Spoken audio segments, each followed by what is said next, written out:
Hello, everybody. Joseph Ranola, Associate Broker, Matthias Real Estate here in Staten Island.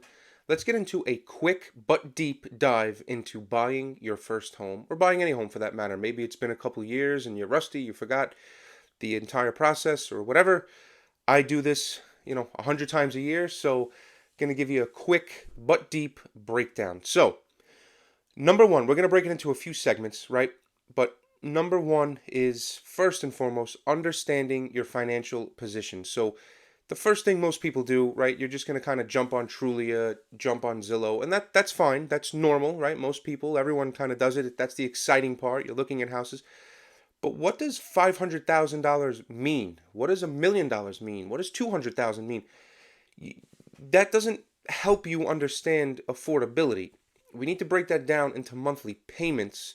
But first, before we do that, we need to figure out what kind of monthly payments you could afford, right? So take your income, whether you get paid weekly, bi-weekly, your spouse, your partner, whoever you're buying with, if anybody, pool your incomes together on a weekly basis. A salary doesn't matter. You might make 150,000 a year, but what does that mean? What do you take home, right?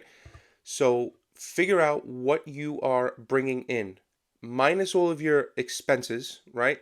Now, figure that your expenses will be a little bit higher typically if you're buying a house. If you're going from a one-bedroom apartment to now looking at a three-bedroom house, your Con Ed bill is going to be more, unless you buy a house with solar panels.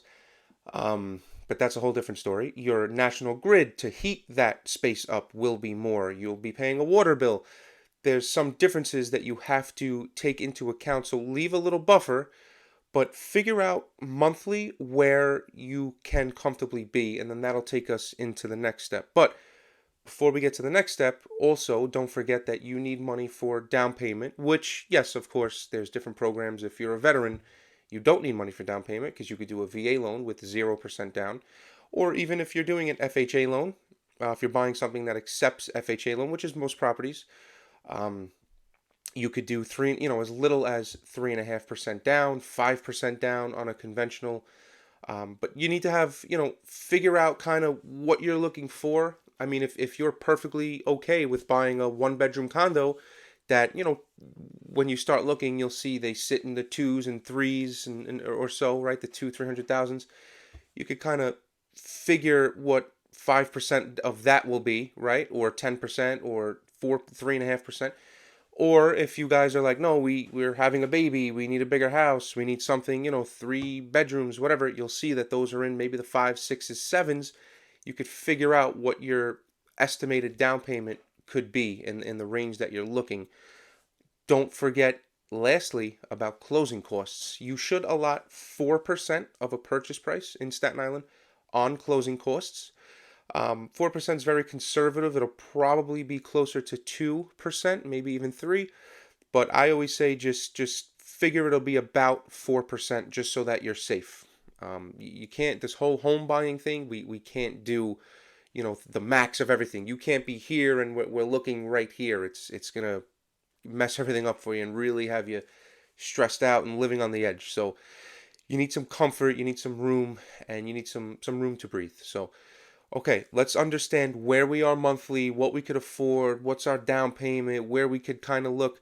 Next step, we're going to get a mortgage pre-approval before we're going out to look at houses, before we're doing that whole step, because there's no point in spending your weekends and my weekends going to look at house after house after house, and you love it and you love it, but you don't even know if you can, monthly and payment wise and bank wise and approval wise, you don't even know if you can afford it. So you can spend a month, 4 Saturdays in a row, looking at 10 houses each Saturday. You find the one and you go to get, okay, this is the one. I want to get pre-approved. Let's do it now. And let's say the house is 700,000, and after the mortgage lender looks at all your pay stubs and all that stuff, you're approved at 500,000. Now, now what? Now we got to restart in the 500 range. It might be stuff that you don't even like, and now you might just say, you know what, I'm going to sit on the sidelines, forget it, I'll save up more money. It's a slippery slope. You have to get pre-approved before we do anything. This takes minutes. You submit your typical, right, your last 2 W-2s, your last 2 pay stubs, a couple other things here and there, and you'll get pre-approved, within a day. I have people for you if you need them. If you don't, you have your own. That's perfectly fine. But we need to get you pre-approved. So that's going to tell us what you can afford, what the bank is willing to give you. It's also going to, you have a money professional now that's going to break down what you owe, what your monthly payment will be. So now it makes sense when you see that $650,000 house that's beautiful. We send it over to the mortgage lender. They put the numbers in their little calculator, and okay, this will be with taxes, insurance, this, that, boom, boom, boom.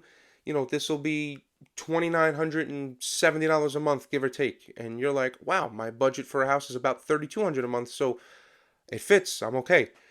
So pre-approval is by far the most important first step before we really get out there and start the action. Number three, finding a real estate agent. So a lot of people like to call the listing agent direct, and that's fine to a degree, but that's, in my opinion, it's like going into a car dealership. How do you feel when you go into a car dealership, right? And I used to work in one when I was a kid. I worked at Lexus, so you walk in, right? The guy's on the lot. He kind of, hey, what do you need? You need help? You need, you need this, you need that, and you're like, I just want to see if I can find something. No, I don't need help. I just want to look around. And they're just hounding you and hounding you, and then maybe he gets you to the point where you take a little test drive and you're sitting down in front of him, and you're going over numbers, and then you right off the bat they're trying to make a couple thousand on you. They come, all right, the best I could do, $599 a month, 3,000 down, blah blah blah, and it always goes to the usual, right? No, that doesn't work. I want to pay this. All right, let me go get the manager. You're in there, everyone's on that side, and here's you by yourself, kind of like in the lion's den. And that's the same thing when you're approaching a listing agent, right? Because you think you're going to save some money because, oh, the listing agent will get paid for both sides, so I'll get taken care of. Not really, not necessarily. The listing agent, their client is the seller of this house. They already know what the seller needs, what the seller wants. You're the little deer walking into their cave, and you're getting pounced on.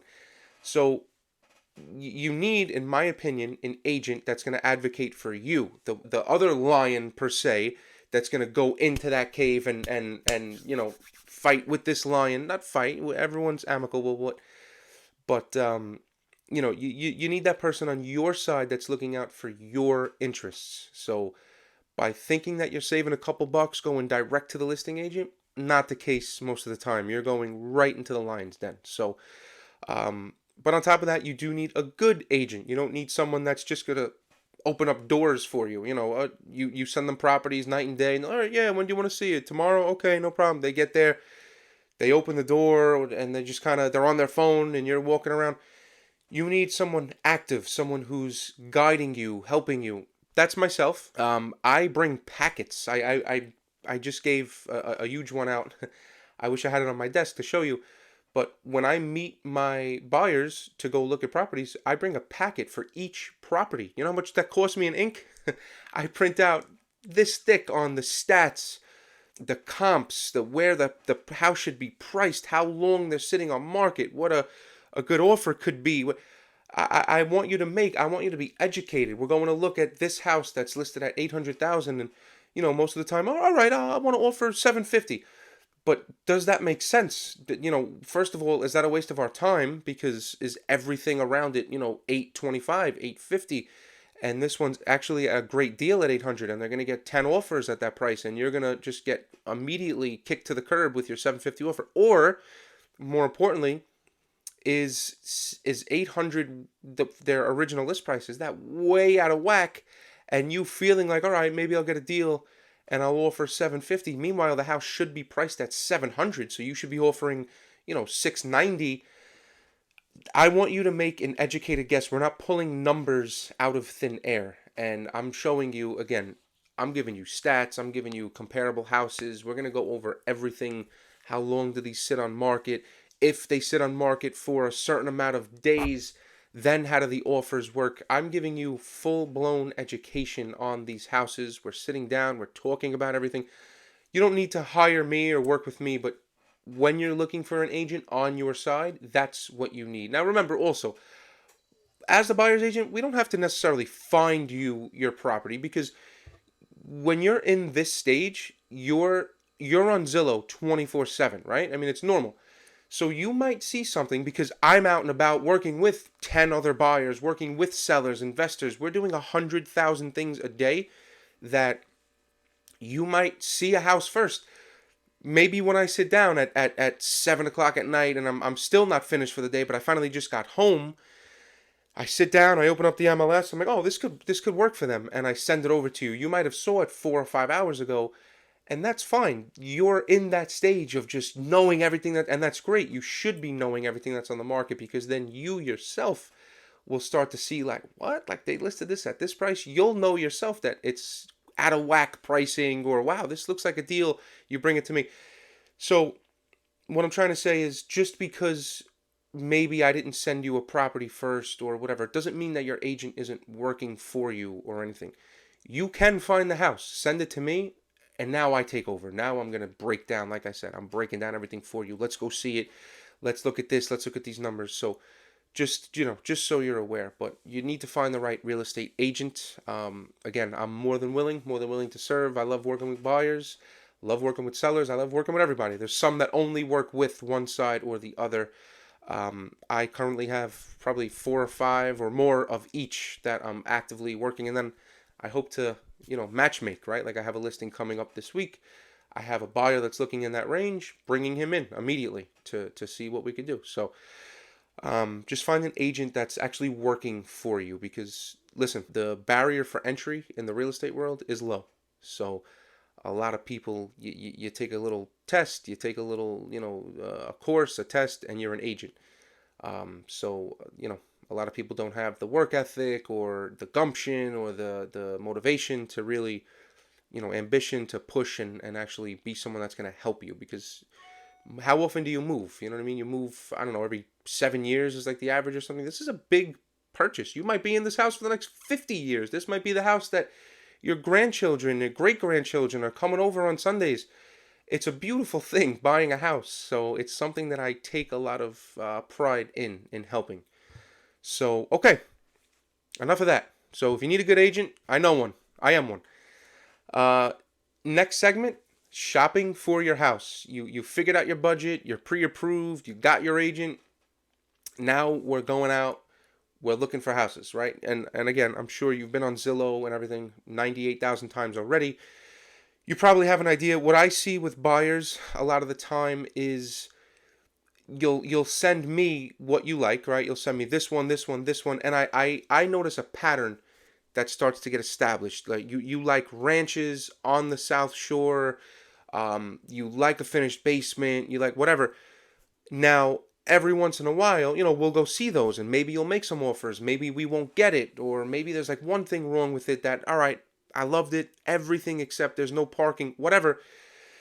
But then out of nowhere, you'll send me a semi-attached mid-island that's a completely different style and everything, and we'll go see it, and I'll take you to see it.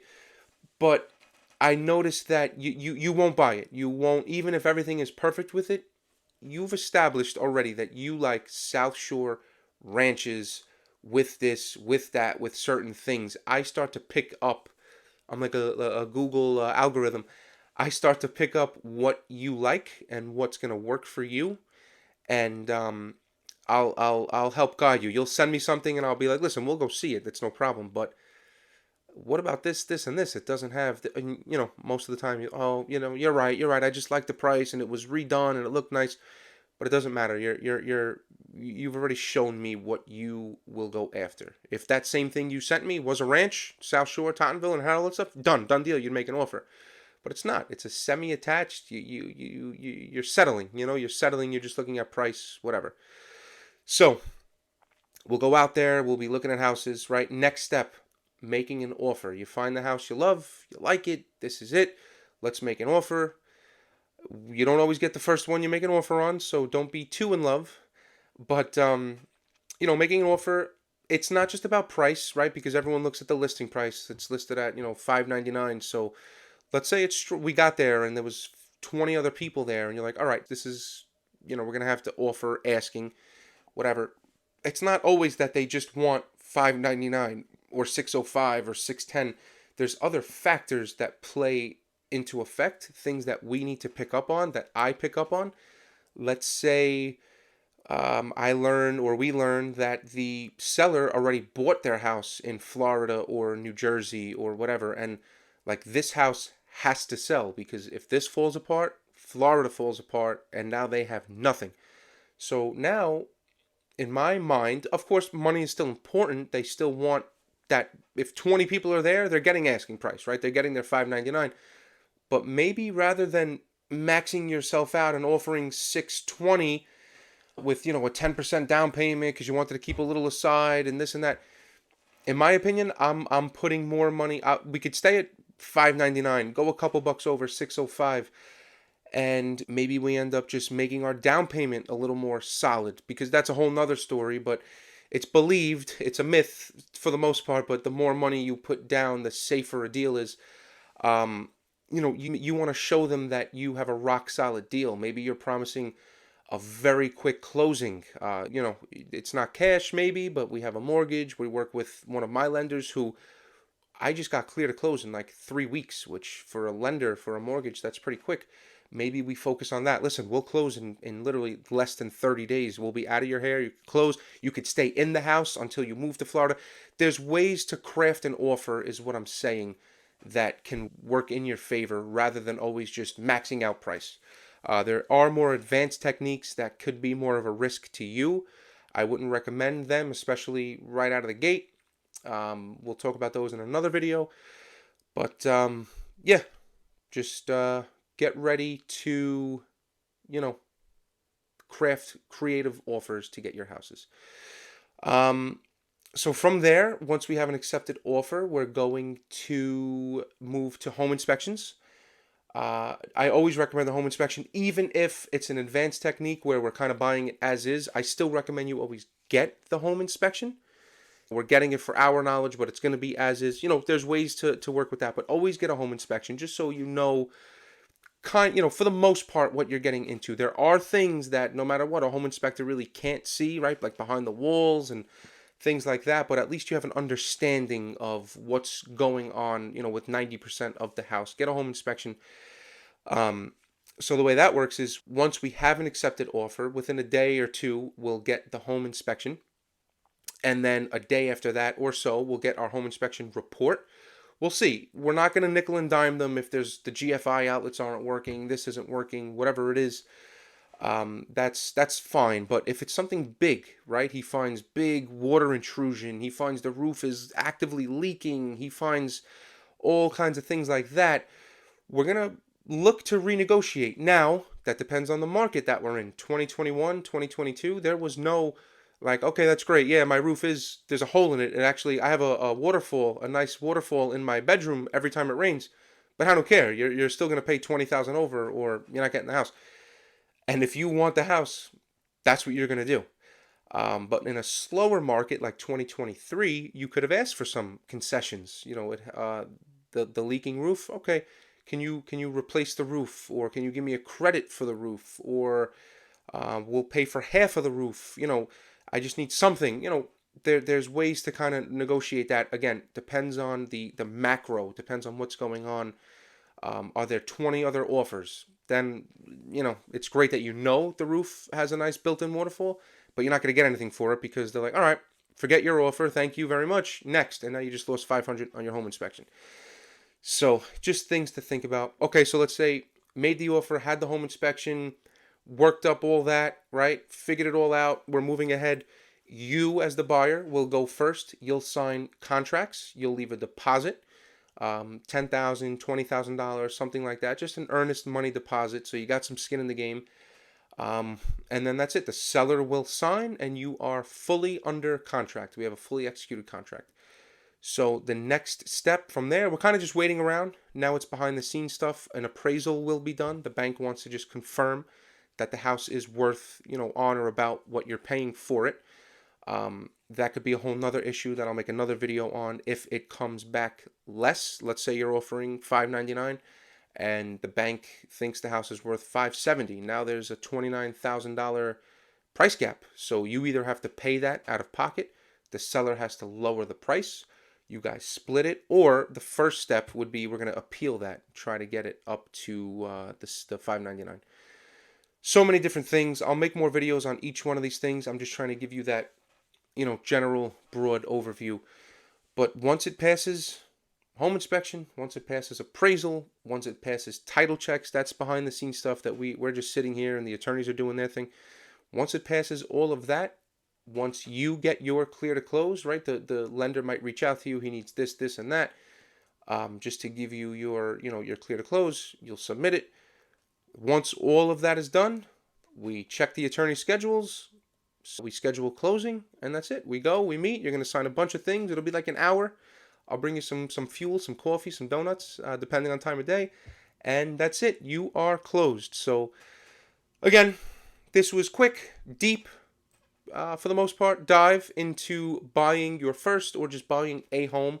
On Staten Island specifically, obviously this will kind of carry over into many other places, but there are differences in some other markets. This is how it goes in Staten Island. So thanks for watching. If you found this helpful, please subscribe, like, share it with a friend, share it with someone you know that's buying, looking to buy, share it with your husband, your wife, whatever.